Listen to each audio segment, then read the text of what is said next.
Good morning students. Class 11 subject mathematics. तो बेटा आज हम 9.3 एक्सरसाइज करेंगे। वो हमारी बेस्ड है ज्योमेट्रिकल जीपी पर, और जीपी की फुल फॉर्म होती है ज्योमेट्रिक प्रोग्रेशन। जैसे आप एपी पढ़ रहे थे तो एपी की फुल फॉर्म होती थी अर्थमेटिक प्रोग्रेशन। ऐसे ही एक जीपी नया टॉपिक आया है हमारा 11th में। 10th में हमने एपी पढ़ा था 5th चैप्टर में, और 9.2 एक्सरसाइज भी एपी से रिलेटेड थी। लेकिन 9.3 में एक नया टॉपिक आया है जीपी। जीपी का मतलब होता है ज्योमेट्रिक प्रोग्रेशन। तो जीपी में क्या होता है बेटा, टर्म इस तरह की होती है हमारी। देखिए जैसे 2 और 2 2 का स्क्वायर और 2 की क्यूब और 2 की पावर 4 एंड सो ऑन, और 2 की पावर n, और अप टू इनफाइनाइट।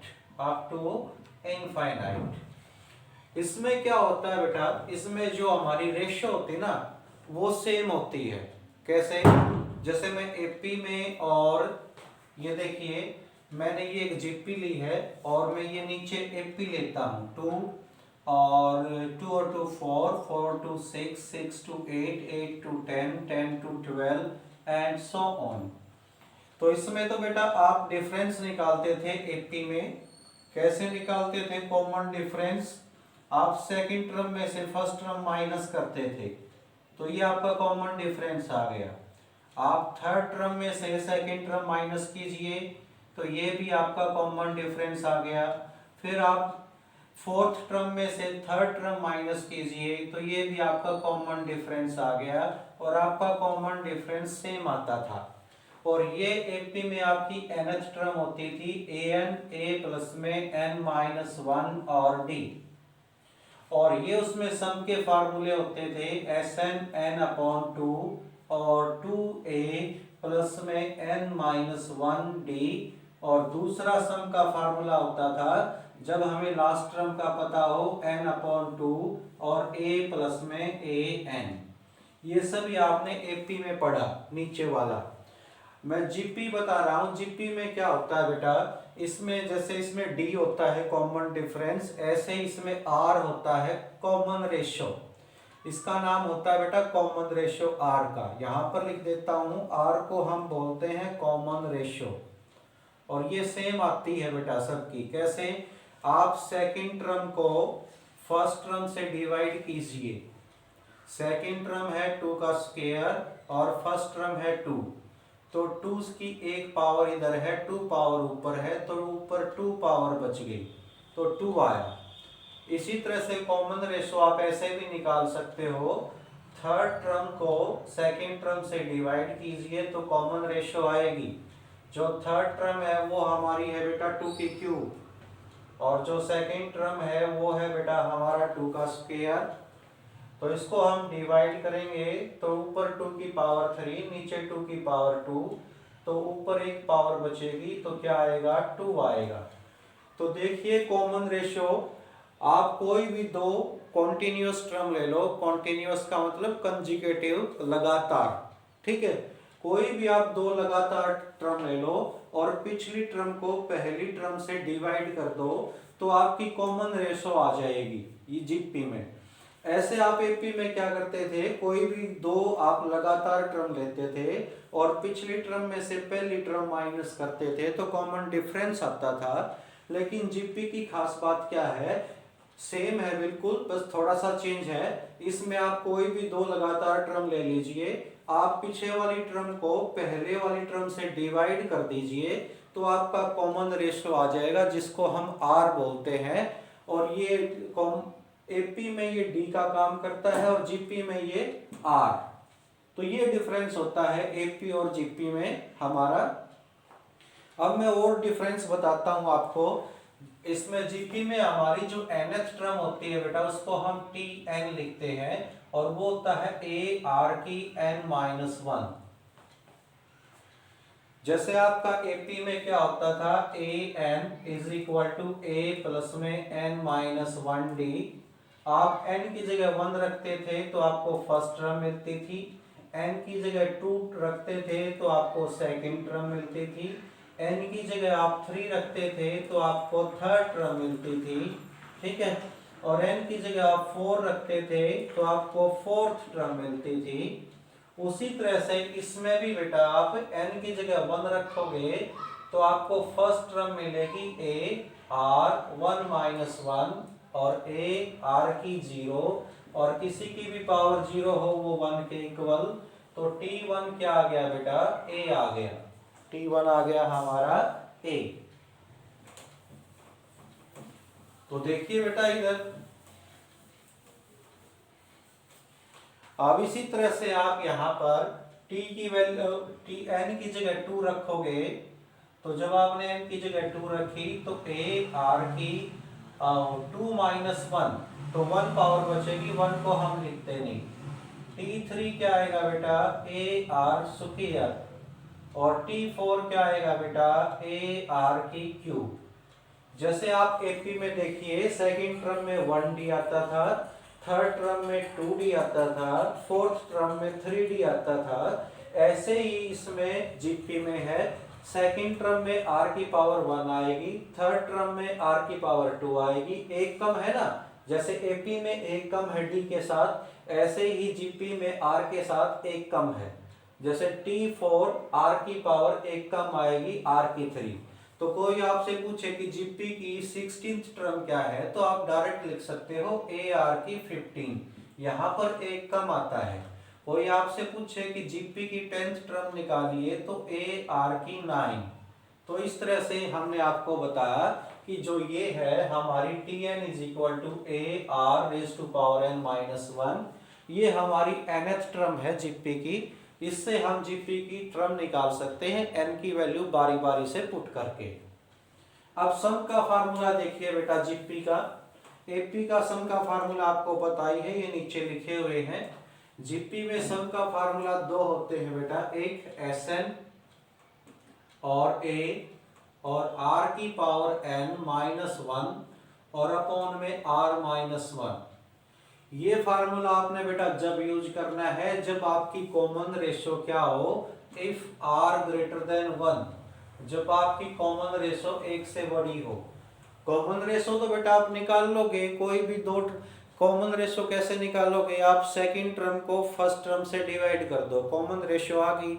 वो आने के बाद आपको पता ही चल जाएगा कि भई ये 1 से बड़ी है या 1 से छोटी है। 1 से बड़ी हो तो सम का फार्मूला ये यूज करना है, अगर वो 1 से छोटी है तो सम का फार्मूला बेटे ये यूज करना है। S n is equal to, बस 1 पहले आ जाएगा और कुछ नहीं, 1 माइनस आर की एन और अपॉन में 1 माइनस में आर। तो ये दो फार्मूले हैं, ये डिपेंड करता है कि हमारी कॉमन रेशियो की वैल्यू 1 से बड़ी आई तो सम का फार्मूला ये लेना है, और हमारी कॉमन रेशियो की वैल्यू 1 से छोटी आई तो सम का फार्मूला ये लेना है। तो ये एपी में और जीपी में मैंने आपको कंपेयर करवाया दोनों को, क्योंकि कंपेयर करवाने से अच्छी तरह से समझ में आ जाता है। तो हाँ, ये है हमारी जीपी जो 11th में हमारा नया टॉपिक आया है। अब हम इसके करते हैं क्वेश्चन। तो देखिए क्वेश्चन,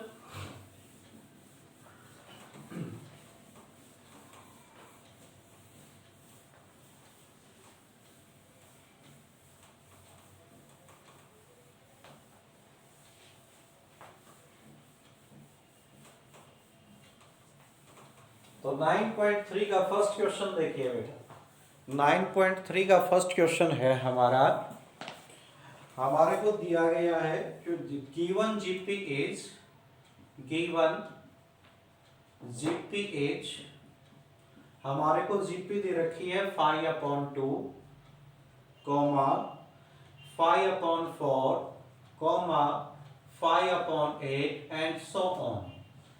इसमें हमारे को बेटा एक तो 20th टर्म निकालनी है और एक निकालनी है nth टर्म। तो सबसे पहले काम है हमारा r निकालना।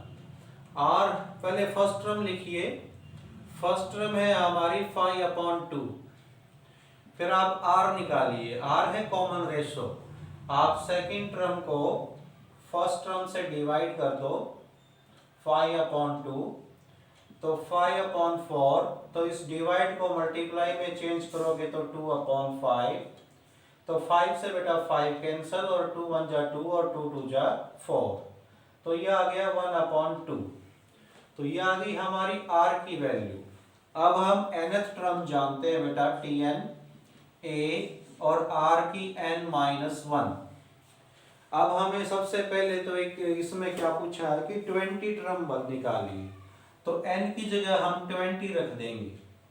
a हमें पता है a कितना है 5/2, r भी हमने निकाल लिया है, r है हमारा 1/2, r की जगह पुट कर देंगे और n की जगह 20 पुट करना है क्योंकि हमें कौन सी टर्म निकालनी है 20th।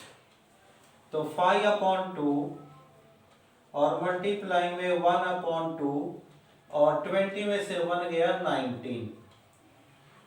तो अब देखिए बेटा आगे क्या बचा हमारा इज इक्वल टू 5/2 और ये 19 पावर बेटा पूरी ब्रैकेट के ऊपर है, तो 1 की 19 करेंगे तो 1 आएगा और नीचे आ जाएगा 2 की 19, नीचे आ गया हमारा 2 की 19। तो 5 1 जा 5 और ये देखिए बेटा दोनों के बेस सेम है 2 और 2, तो पावर ऐड हो जाएंगी, तो पावर क्या हो जाएंगी 1 प्लस में 19, तो ये आ जाएगा बेटा 5/2 की पावर 20। तो 2 की पावर 20 बहुत बड़ा नंबर आएगा, तो इसको हमने ओपन करने की जरूरत नहीं है बेटा, तो हम इसको इतना ही छोड़ देंगे 2 की पावर 20। अब निकालना है इसकी हमने nth टर्म Tn, तो a r की n-1। nth टर्म का मतलब है बेटा n की जगह n ही पुट करो, तो n की जगह n ही रहने दो, a की वैल्यू हमें पता है 5/2 और r की वैल्यू भी हमें पता है 1/2, बस n की जगह n रखना है, n पहले से ही है, तो 1/2। तो बेटा 1 की कोई भी पावर करेंगे तो 1 ही होगा और 2 की पावर n-1, तो 5 1 जा 5 और नीचे देखिए बेटा दोनों के बेस सेम है, तो पावर ऐड हो जाएंगी 1 प्लस में n-1, तो 1 से 1 कैंसिल हो गया, तो 5/2 की पावर n। तो ये हमारा आंसर आ गया, ये हो गया हमारा फर्स्ट क्वेश्चन। तो अब चलते हैं हम बेटा अपने सेकंड क्वेश्चन पर। तो सेकंड क्वेश्चन देखिए,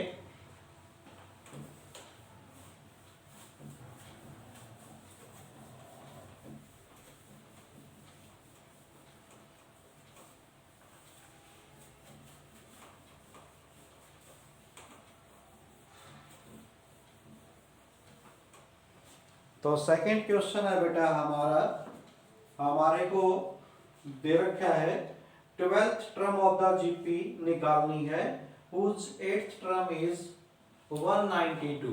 क्वेश्चन नंबर सेकंड, तो बेटा Tn इसमें है 8th टर्म, T8 दे रखा है हमारे को 192 और क्या गिवन है कॉमन रेशियो, और कॉमन रेशियो है हमारे पास 2, तो हमें 12th टर्म निकालनी है।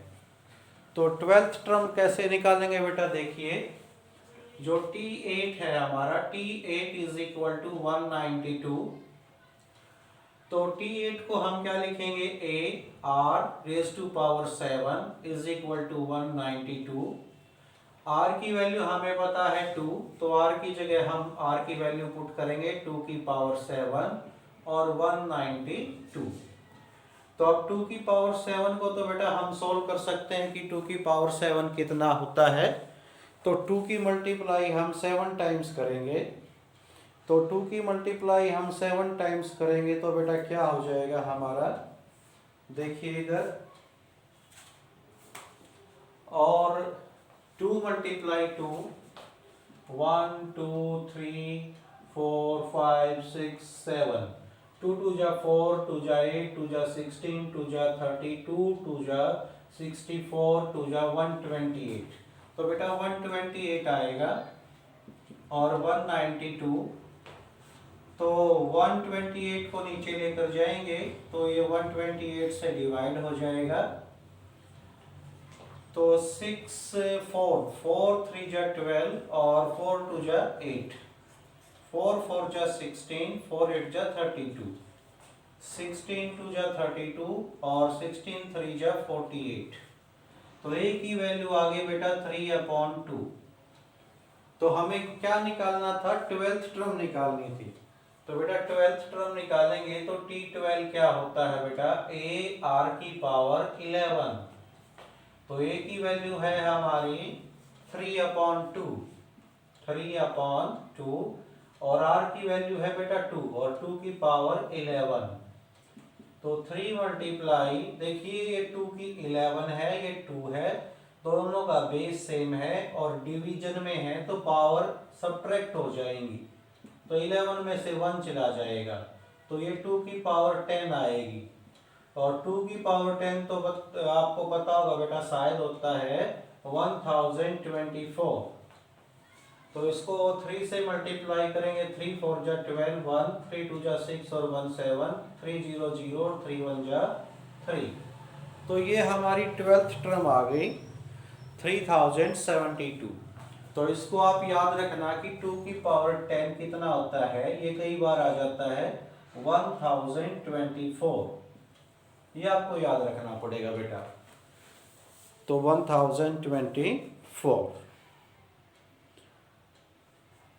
अब हम करवाते हैं बेटा इसका क्वेश्चन नंबर 5 का फर्स्ट पार्ट। तो क्वेश्चन नंबर 5 का फर्स्ट पार्ट देखिए।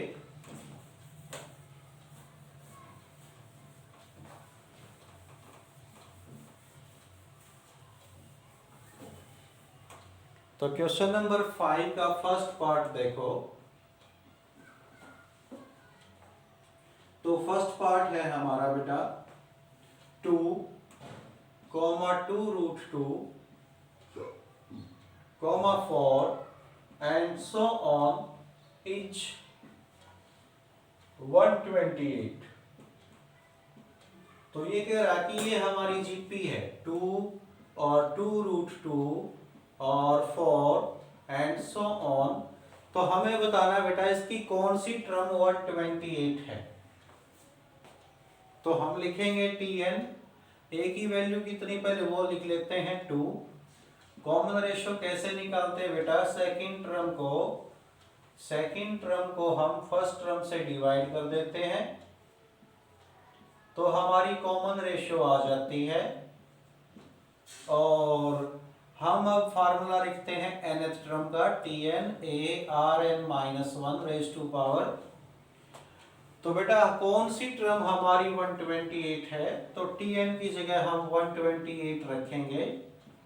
a की वैल्यू हमने निकाल ली है 2, r की वैल्यू भी आ चुकी है बेटा √2 और n-1। तो इस 2 को बेटा ये मल्टीप्लाई में है, इधर ले आइए तो 128/2 और उधर बचेगा बेटा 2 की पावर 1/2 लिख लूं, √1/2 पावर होता है और इस पूरे की पावर है बेटा n-1। तो ये 2 6 जा 12 और 2 4 जा 8। तो इधर बचा बेटा 64 और ये 1/2 पावर के साथ मल्टीप्लाई होगी तो 2 की पावर आ जाएगी बेटा n-1/2 और 64 क्या होता है 2 की पावर 6 और ये 2 की पावर n-1/2। तो बेटा दोनों का बेस सेम है तो बेस कैंसिल हो जाएगा, पावर इक्वल आ जाएंगी। 6 = n-1/2। इस 6 के नीचे 1 लिखकर हम क्रॉस मल्टीप्लाई करेंगे तो 2 6 जा 12, 1 को उधर लेकर जाऊंगा तो बेटा प्लस का हो जाएगा तो n = 13। तो n की वैल्यू बेटा 13 आ गई। तो कौन सी टर्म हमारी 128 है, तो लिखेंगे therefore 13th term of the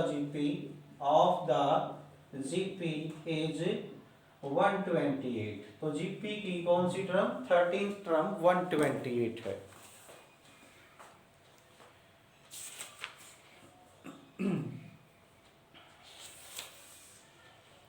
तो इस तरह से बेटा आप इसके नेक्स्ट क्वेश्चन करोगे और फिर हम और क्वेश्चन आपको नेक्स्ट वीडियो में करवाएंगे। Thank you, have a nice day.